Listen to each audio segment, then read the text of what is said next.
नमस्कार। आज के इस कंप्लीट एनालिसिस में हम बात करेंगे एक ऐसे स्टॉक की जिसने पूरे मार्केट को दो हिस्सों में बांट दिया है। आज का हमारा ये एनालिसिस फोकस करेगा वोडाफोन आइडिया यानी वी के business model, financials, strengths, risks और इसके लॉन्ग टर्म पोटेंशियल पर। हम जानेंगे कि क्या ये कंपनी टेलीकॉम इंडस्ट्री के इतने भारी कंपटीशन में खुद को साबित कर पाएगी। चलिए सीधे मुद्दे पर आते हैं। हर रिटेल इन्वेस्टर के दिमाग में इस समय एक ही सबसे बड़ा सवाल घूम रहा है, क्या ये स्टॉक फ्यूचर का मल्टीबैगर बनने वाला है या फिर ये सिर्फ एक रिस्की इन्वेस्टमेंट है जो पोर्टफोलियो को भारी नुकसान पहुंचा सकता है। मार्केट में इसे लेकर बहुत ही पोलराइज्ड व्यूज हैं। इस सवाल का जवाब ढूंढने के लिए हम इन 6 कोर पिलर्स को कवर करेंगे। हम शुरुआत करेंगे मल्टीबैगर या रिस्की इन्वेस्टमेंट के डिबेट से, फिर समझेंगे कंपनी का business model, promoter infusion, ARPU और नेटवर्क ग्रोथ, उनके विशाल कर्ज का बोझ और आखिर में डिस्कस करेंगे हमारा फाइनल वर्डिक्ट और वैल्यूएशन। तो चलिए पहले सेक्शन से शुरुआत करते हैं और देखते हैं कि मार्केट की करंट धारणा क्या है। अब यहाँ एक बहुत ही इंटरेस्टिंग कॉन्ट्रास्ट देखने को मिलता है। एक तरफ अगर हम देखें तो पिछले एक साल में स्टॉक ने करीब 68% की जबरदस्त रैली दिखाई है, वो भी तब जब मार्केट सेंटिमेंट बहुत मजबूत नहीं थे। लेकिन दूसरी तरफ ऑपरेशनल रियलिटी कुछ और ही कहानी बयां कर रही है।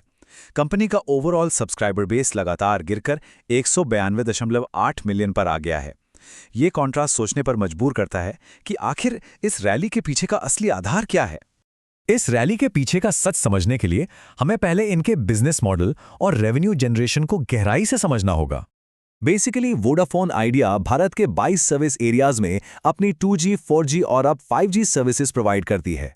इनका मुख्य लक्ष्य रिटेल और एंटरप्राइज कस्टमर्स के लिए एक वर्ल्ड क्लास डिजिटल इंफ्रास्ट्रक्चर तैयार करना है। कंपनी मेनली वॉइस और डेटा सर्विस के जरिए अपना पैसा कमाती है। लेकिन सबसे मजेदार बात इनके ओनरशिप स्ट्रक्चर में छुपी है। सोचिए, गवर्नमेंट ऑफ इंडिया के पास इस कंपनी का 49% स्टेक है।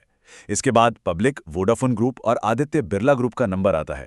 सरकार की इतनी बड़ी हिस्सेदारी का सीधा सा मतलब यह है कि कंपनी के डूबने का जो रिस्क था वो अब लगभग खत्म हो चुका है। अब असली चुनौती सर्वाइवल की नहीं बल्कि सही एग्जीक्यूशन की है। तो जब एग्जीक्यूशन की बात आती है तो प्रमोटर्स का क्या रोल है? आइए इनकी फाइनेंशियल हेल्थ और हाल ही में हुए प्रमोटर इन्फ्यूजन पर नजर डालते हैं। हाल ही में आदित्य बिरला ग्रुप ने एक बहुत ही बड़ा कदम उठाते हुए कंपनी में 4,730 करोड़ रुपए का निवेश किया है। ये कोई छोटी रकम नहीं है। ये साफ दिखाता है कि प्रमोटर्स को अपनी ही कंपनी पर कितना ट्रस्ट है और वे इस मुश्किल दौर में भी एक स्ट्रॉन्ग लॉन्ग टर्म कमिटमेंट दिखा रहे हैं। तो यहाँ सबसे क्रूशियल पॉइंट ये है कि इस $500 मिलियन के फ्रेश कैश इंजेक्शन का असल इम्पैक्ट क्या होगा। पहली बात, इससे कंपनी का बैंक डेट ड्रास्टिकली घटकर सिर्फ 726 करोड़ रुपए रह गया है। इससे बैलेंस शीट को काफी मजबूती मिली है। और सबसे जरूरी बात, कंपनी के जो 45,000 करोड़ रुपए के बड़े नेटवर्क और 5G रोल आउट के प्लान्स हैं, उनके लिए एक मजबूत फंडिंग बेस तैयार हो गया है।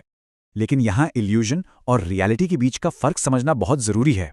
हाल ही में Q4 के रिजल्ट्स में कंपनी ने 51,976 करोड़ रुपए का भारी भरकम नेट प्रॉफिट रिपोर्ट किया। सुनकर अच्छा लगता है ना, लेकिन सच ये है कि यह सिर्फ एक वन टाइम अकाउंटिंग गेन है जो स्टैट्यूटरी लायबिलिटीज के डिफरमेंट की वजह से हुआ है। अगर हम कोर बिजनेस ऑपरेशंस की बात करें तो कंपनी अभी भी 5,515 करोड़ रुपए के लॉस में है, यानी कोर बिजनेस अभी भी कैश बर्न कर रहा है। अब इस कैश बर्न को रोकने का एक ही तरीका है, रेवेन्यू बढ़ाना। तो चलिए ARPU और नेटवर्क ग्रोथ के नंबर्स को डिकोड करते हैं। यहाँ एक बहुत ही पॉजिटिव सिग्नल देखने को मिल रहा है। कंपनी का एवरेज रेवेन्यू पर यूजर यानी ARPU लगातार बढ़ रहा है। Q4 FY25 में जो ARPU 175 रुपीस था, वो अब बढ़कर Q4 FY26 में 190 रुपीस हो गया है। टैरिफ रिपेयर और कस्टमर्स के 4G और 5G में अपग्रेड होने की वजह से कंपनी हर यूजर से ज्यादा रेवेन्यू कमा पा रही है। फाइनेंशियल रिकवरी के लिए यह सबसे वाइटल चीज है। और इस ग्रोथ को सपोर्ट करने के लिए कंपनी अपने नेटवर्क पर भारी कैपिटल एक्सपेंडिचर कर रही है। 80 से ज्यादा शहरों में 5G रोल आउट हो चुका है और 17,000 से ज्यादा नए टावर्स ऐड किए गए हैं। ये सीधे तौर पर जियो और एयरटेल जैसे बड़े राइवल्स के खिलाफ उनकी नेटवर्क कॉम्पिटिटिवनेस को बढ़ा रहा है, जिससे वो अपना मार्केट शेयर बचा सकें। पर एक प्रॉब्लम अभी भी है, जिसे हम लीकी बकेट या छेद वाली बाल्टी कह सकते हैं। एक तरफ कंपनी हाई वैल्यू 4G और 5G यूजर्स को अट्रैक्ट कर रही है, जिनकी संख्या बढ़कर 128.9 मिलियन हो गई है।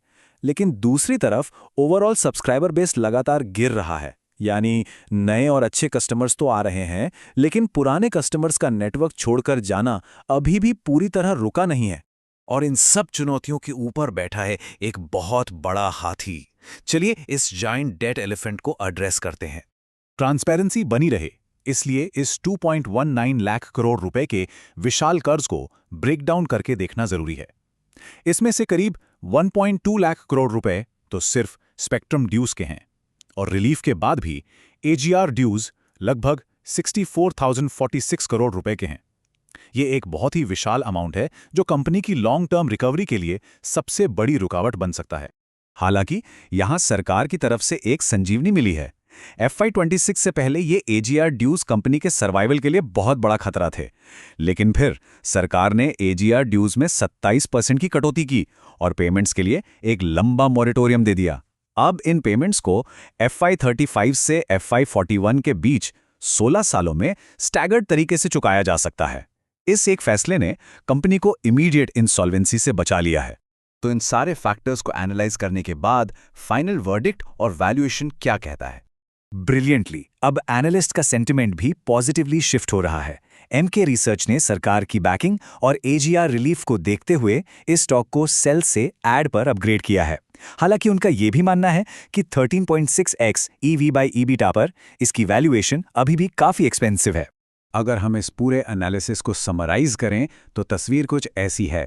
कंपनी की स्ट्रेंथ्स हैं इसका लगातार बढ़ता आरपीयू, प्रमोटर्स का मजबूत सपोर्ट और गवर्नमेंट का रिलीफ पैकेज।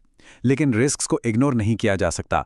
कर्ज का पहाड़ बहुत बड़ा है, सब्सक्राइबर्स का जाना अब भी जारी है और कंपटीशन बेहद कड़ा है। वैल्यूएशन की बात करें तो ये एक्सपेंसिव मल्टीपल्स पर ट्रेड कर रहा है।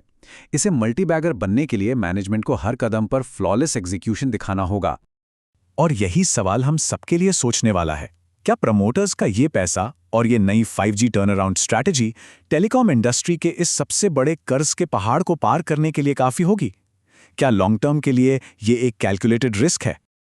आज के इस एक्सप्लेनर में बस इतना ही।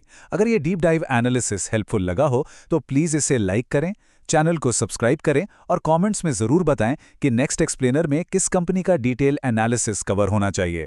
सीखते रहिए और स्मार्ट इन्वेस्टिंग करते रहिए।